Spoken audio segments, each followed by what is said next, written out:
नमस्कार, आदाब, प्रणाम। मैं हूं आपका दोस्त और ग्रामीण चिकित्सा सेवा समन्वय समिति का छपरा से जिला अध्यक्ष डॉक्टर आनंद कुमार तिवारी। साथियों, जैसा कि आप जानते हैं, पिछले दिनों हमने सोशल मीडिया के माध्यम से अपने आंदोलन की शुरुआत की थी और आप सभी ने उस आंदोलन में काफ़ी बढ़ चढ़ करके हिस्सा लिया, जिसका नतीजा आपके सामने है। आपने देखा है कि आज हमारे अभिभावक डॉक्टर एलबी सर, श्रीनिवास बाबू, माननीय मुख्यमंत्री श्री नीतीश कुमार जी, ये तीनों लोगों ने बारी बारी से अपना अपना संदेश हमें देने का काम किया और इन तीनों लोगों के संदेश को सुनने के बाद से, देखने के बाद से यह बात सामने आ रही है कि कहीं ना कहीं सरकार और संगठन के बड़े लोग हमारे बारे में ज़रूर सोच रहे हैं और उन्हें हमारी चिंता है। वो चाहते हैं कि हमारी समायोजन हो, हम सरकारी सेवा में जाएं। कार्य प्रगति पर है। जैसा कि आपने देखा होगा, एलबी सर का जो लास्ट वीडियो हमने जो छोड़ा था यूट्यूब के माध्यम से आपके बीच, आप सभी ने उसे देखने का काम किया होगा, मुझे पूरा विश्वास है। अगर जितने लोग उस वीडियो को देखे होंगे वो इस बात को समझ गए होंगे कि एलबी सर ने सारी बातें खोल करके मानस पटल पर रख दिए।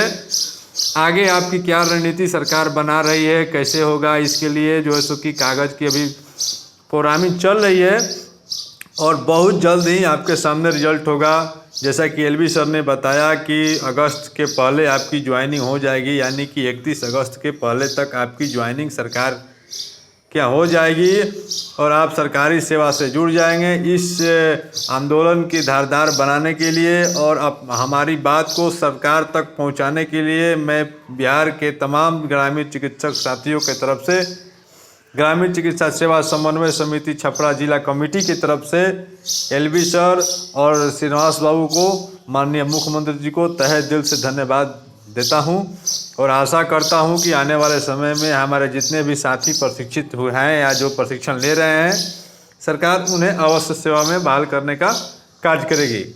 तो साथियों, जब से एलबी सर ने अपना वीडियो जारी किया तो मेरे जैसे लोग जो सो कि आंदोलन को काफ़ी जो लोग तेज किए हुए थे, हम लोगों ने जो सो कि अब अपने आंदोलन को थोड़े गति को धीमी किया है। लेकिन इसका मतलब ये नहीं कि हम सो गए हैं, अभी भी हम जगे हुए हैं और सरकार की हर एक गतिविधि पर हमारी पैनी नज़र है। अगर हमारे साथ कहीं भी कोई अगर धोखा की गुंजाइश होती है तो मैं चुप बैठने वाला नहीं हूँ, मेरे साथी चुप नहीं बैठेंगे।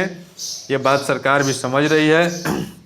इसलिए आप तमाम ग्रामीण चिकित्सक साथियों से अपील है कि आप अफवाह की स्थिति में नहीं रहें। कुछ लोग सोशल मीडिया पर, मैंने पहले ही व्हाट्सएप के माध्यम से आपको आगाह करने का कार्य किया है कि सोशल मीडिया पर एक आजकल जो है सो कि गिरोह काम कर रहा है। उस गिरोह का मुख्य काम जो है आपको बरगलाना, और उस गिरोह में बहुत अच्छे अच्छे जानकार लोग, 5-6 लोग बैठे हुए हैं जो कि उनकी एक अपनी सेटिंग होती है और कोई भी नकारात्मक संदेश जो है कि दे करके लोगों को कैसे बरगलाया जाए, इस पर अपना दिमाग प्रतिदिन लगाते रहते हैं। आपने देखा होगा पिछले दिनों बहुत सारे साथी जो है, आज भी हमने देखा है मैसेज के माध्यम से सवाल खड़ा कर रहे हैं एलबी सर पर और समन्वय समिति पर, सरकार पर, कि ये लोग लॉलीपॉप दिखा रहे हैं। लॉलीपॉप है, चुनावी वर्ष है, इसमें ग्रामीण चिकित्सकों को मूर्ख बनाया जा रहा है। लेकिन मैं उन तमाम तथाकथित लोगों से यह बातें पूछना चाहता हूं कि एलबी सर ने आपसे अगस्त तक का समय लिया है, चुनाव आपका अक्टूबर-नवंबर में होगा, तो इसमें मूर्ख बनाने वाली बात कहाँ से? अगर सरकार को आपको मूर्ख बनानी रहती तो सरकार कहती या एलबी सर कहते कि चुनाव के बाद जनवरी-फरवरी में आपकी हम जो है कि नौकरी सेवा में आपको लेने का कार्य करेंगे, आप सरकार के साथ रहें, तब हम मानते कि सरकार हमें मूर्ख बना रही है। लेकिन यहाँ एलबी सर का जो बयान आया है, एलबी सर ने साफ तौर पर कहा है कि अगस्त तक आपकी ज्वाइनिंग हो जाएगी, तो फिर इसमें मूर्ख बनाने वाली बात कहाँ से है? सरकार भी जानती है और संगठन के लोग भी जानते हैं कि अगर समय रहते हमारी बहाली नहीं हुई तो किस मुंह से आपसे वोट मांगने की अपील करेंगे? वोट तो आपको देना है, आप जिसको दीजिए, ये तो आपका अपना अधिकार है, आपसे तो कोई वोट मांगने आया नहीं है। ये जो लोग इस बात को राजनीतिक रंग देना चाहते हैं, मैं उन तमाम लोगों से पूछना चाहता हूं कि आज आप एलबी सर पर सवाल उठाते हो, समन्वय समिति पर सवाल उठाते हो, आपने क्या किया है अभी तक? आप बताइए, इन ग्रामीण चिकित्सकों के उत्थान में आपका क्या योगदान रहा है, आपकी क्या भूमिका रही है? अगर आपका योगदान रहा है तो उसे कहिए, मानस पटल पर ला करके रखिए, और नहीं तो चुप रहिए। जो काम करता है उसे डिस्टर्ब मत कीजिए। डिस्टर्ब कीजिएगा तो आपको मैं डिस्टर्ब करूंगा। मेरे जैसे हजारों समन्वय समिति के कार्यकर्ता हैं, एलबी सर के सिपाही हैं, जो आपको भी डिस्टर्ब करेंगे। इसलिए जो खुद कंकर जो खुद शीशे की महल में रहता हो, उसे दूसरों के महल पर कंकर नहीं फेंकना चाहिए। आशा है कि ये बहुरूपिया लोग मेरी बातों पर अपना गौर करेंगे और अपनी आदत में बदलाव लाएंगे। अगर आदत में बदलाव नहीं लाइएगा तो आने वाले दिनों में आपको भी परेशानी खड़ा होगी। ये मेरा चैलेंज है। दूसरी बात कि बहुत सारे नेता जो हैं बीच में अपनी नेतागिरी चमकाने के लिए तरह तरह की हथकंडा अपनाए। बहुत लोगों ने जो है सो कि आपको सोशल मीडिया के माध्यम से वीडियो बना करके छोड़ने का प्रयास किया, लेकिन अब उन तमाम नेताओं की जो है सो कि दुकानदारी बंद होने जा रही है। ये सीधा सीधा मैं उन नेताओं से कह देना चाहता हूँ कि आप एलबी सर पर सवाल उठाना बंद करो। मैंने देखा एक अंतर्राष्ट्रीय तथाकथित अंतर्राष्ट्रीय अध्यक्ष महोदय का वीडियो, जिन्होंने अपने वीडियो के माध्यम से एलबी सर पर निशाना साधते हुए, इशारा करते हुए उन्हें बिचौलिया कहने का काम किया था। मैं पूछना चाहता हूँ, आप कहाँ थे इतने दिनों तक? पूरे बिहार के ग्रामीण चिकित्सक जानते हैं इनकी ट्रेनिंग की शुरुआत किसने कराई, ट्रेनिंग किसने कराई, और अब नौकरी की बात कौन कर रहा है। ये सभी लोग इस बात को जानते हैं, इसमें कहीं दो राय नहीं है। और मैं आज यह बात दावे के साथ कहता हूँ कि एलबी सर ने ट्रेनिंग की प्रक्रिया शुरू कराई, एलबी सर ट्रेनिंग करवाए और एलबी सर आपकी नौकरी दिलवाने जा रहे हैं। इसलिए आप तमाम ग्रामीण चिकित्सक साथी किसी बहुरूपिया के बहकावे में नहीं आवे, किसी लोगों के लोभ में नहीं आवे। इन लोगों का काम है प्रतिदिन आपको डिस्टर्ब करना। आप कहाँ थे 2015 से पहले? आपकी क्या भूमिका रही है? अभी क्या 2015 क्या 2020 के पहले आप कहाँ थे? आप बताइए कि ग्रामीण चिकित्सकों के उत्थान के लिए आपने क्या किया है, ग्रामीण चिकित्सकों के अधिकार के लिए आपने कितनी लड़ाइयाँ लड़ी है। ये सारे लोगों का एक ही मकसद है, एलबी सिंह को गाली दो, श्रीनिवास बाबू को गाली दो, समन्वय समिति पर सवाल उठाओ, और तमाम ग्रामीण चिकित्सकों को ये जो एकजुटता है उस एकजुटता को खंडित करने का प्रयास ये लोग कर रहे हैं।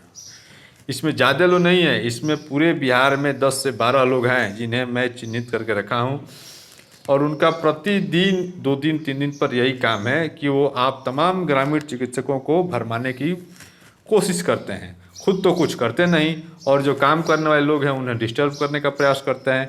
इसलिए आप तमाम ग्रामीण चिकित्सक साथियों को यह समझना चाहिए कि आपका वो दौर, ज़रा याद कीजिए वो दौर, वो दिन जब आपके पास कोई व्यवस्था नहीं थी।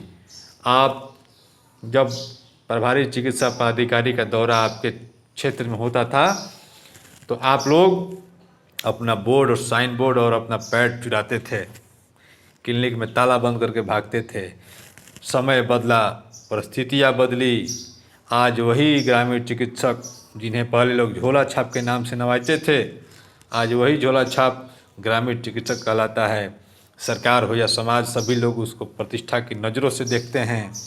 आज वही ग्रामीण चिकित्सक प्रखंड कार्यालय में जाकर के, सामुदायिक स्वास्थ्य केंद्र में जाकर के और प्रभारी चिकित्सा पदाधिकारी के सामने कुर्सी पर बैठ करके बात करता है। अगर यह इतना प्रतिष्ठा दिलाने का काम अगर किसी ने किया है, अगर किसी को श्रेय जाता है तो एकमात्र डॉक्टर एलबी सिंह और श्रीनिवास बाबू, ग्रामीण चिकित्सा सेवा समन्वय समिति, बाकी किसी की कोई योगदान नहीं है।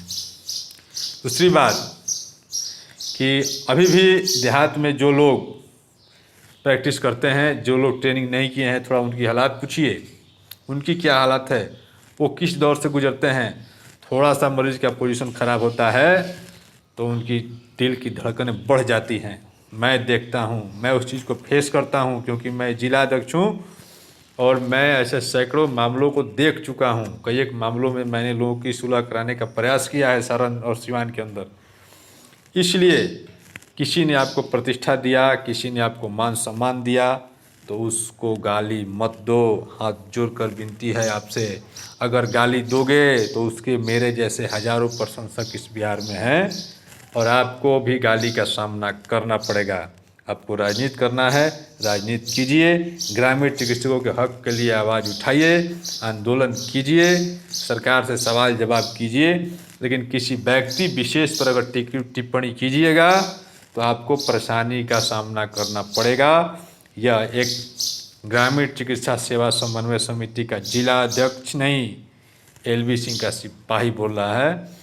और आप कहीं भी रहोगे, आपसे सुलटने में मुझे देर नहीं लगेगी। इसलिए मैं उन तमाम बहुरूपीय नेताओं से कह देना चाहता हूँ, अपनी रवैया में सुधार लाइए, रवैया बदलिए, नहीं तो कौन कहाँ है और क्या उसका बैकग्राउंड है और क्या उसकी पृष्ठभूमि है, सारे चीज़ मेरे पास है।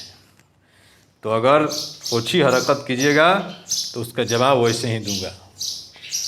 आशा है कि हमारे सभी ग्रामीण चिकित्सक हमारी बात को समझेंगे और इंतज़ार करेंगे। अगस्त तक इंतज़ार करने में क्या दिक्कत है? अगस्त तक इंतज़ार कीजिए ना, नहीं होगा तो मैं आपसे पहले आंदोलन में मैं कूदूँगा। आपको पता है ना कि मैंने सोशल मीडिया के माध्यम से या धरातल पर हो, मैंने आंदोलन की शुरुआत किया था, बाकी जगहों पर उस आंदोलन को लोगों ने अनुकरण किया। आंदोलन का शुरुआत मैंने किया था। मैं संगठन में रहते हुए भी जब समय आया तो मैं संगठन से हटकर भी आपकी आवाज़ को उठाने का मैंने काम किया है। मुझे आपकी चिंता है, मैं जानता हूँ। और बिहार में सबसे पहले सोशल मीडिया पर आंदोलन मैंने शुरू किया। स्वास्थ्य मंत्री से मैंने मिला, उप मुख्यमंत्री से मैंने मिला, मैंने कई एक तरह के आंदोलन किए। हमारे बहुत सारे जो मेरे साथ रहते हैं ग्रामीण चिकित्सक, वो मेरे को जानते हैं। हम लोग बैठने वाले लोग नहीं हैं। लेकिन अगर LV सर का बयान आया है तो उस बयान की इज्जत करनी चाहिए। हमारे अभिभावक हैं, हमारे गार्जियन हैं। इसलिए बाकी दूसरा कोई में उतना हिम्मत है क्या जो मुख्यमंत्री जी के सामने बैठ कर के बात कर लेगा? दूसरा किसी में वो ऐसा हिम्मत तो है नहीं जो माननीय मुख्यमंत्री जी के पास जाकर के हमारी बात को रख सके। इसलिए आप तमाम चिकित्सक साथियों से मैं विनती करता हूं कि आप धैर्य रखें। जिन्होंने आपको ट्रेनिंग दिलवाया है वही आपको नौकरी भी दिलवाएगा। आपके धैर्य का हम स्वागत करते हैं, आप धैर्य रखें। अब इन्हीं सब चंद बातों के साथ आपको नमन करता हूं। धन्यवाद, प्रणाम।